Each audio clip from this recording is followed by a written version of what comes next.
एक महत्वाची बातमी, 29 ऑगस्ट पर्यंत आरक्षण दिलं नाही तर सगळ्यांचा विषय संपला असं म्हणत जरांगेंनी पुन्हा एकदा विधानसभा लढण्यावरती ठाम असल्याचं म्हटलंय। मात्र आरक्षण मिळालं तर विधानसभेत उतरणार नसल्याचंही ते म्हणाले।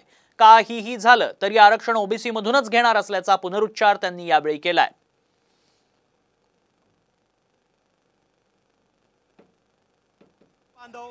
समाज बांधव मोठ्या संख्येने दादांच्या स्वागतासाठी आहेत। अभियानात येत ना सगळे दाटोमुटी चाले, बघू 29 तारखेपर्यंत काय होतं। आरक्षण दिलं नाही सगळ्यांचा विषय संपला। आरक्षण दिलं तर आम्हीच राजकारणात जाणार नाही, त्यांना लक लाभ।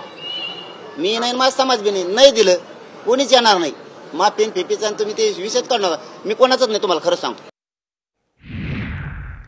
महत्वाची बातमी, पवारांनी माथी भडकवण्याचा प्रश्नच येत नाही असं जरांगेंनी म्हटले। मराठा समाज कोणी भडकवलं म्हणून भडकत नसतो, जरांगेंनी राज ठाकरेंच्या टीकेला असं म्हणत प्रत्युत्तर दिलंय। आता ते भडकीतात ते मला नाही माहिती, ते भडकीत का नाही भडकीत माहित नाही, पण मराठी भडकीत नाही आणि काही होऊ बी देणार नाही। त्या राज्यात शांतता राहणार, पण आरक्षण सुद्धा ओबीसीतूनच मराठा घेणार, पण भडकणार फिडकणार कोणी नाही। कोणाच्या ऐकण्यातला हा समाज नाहीये।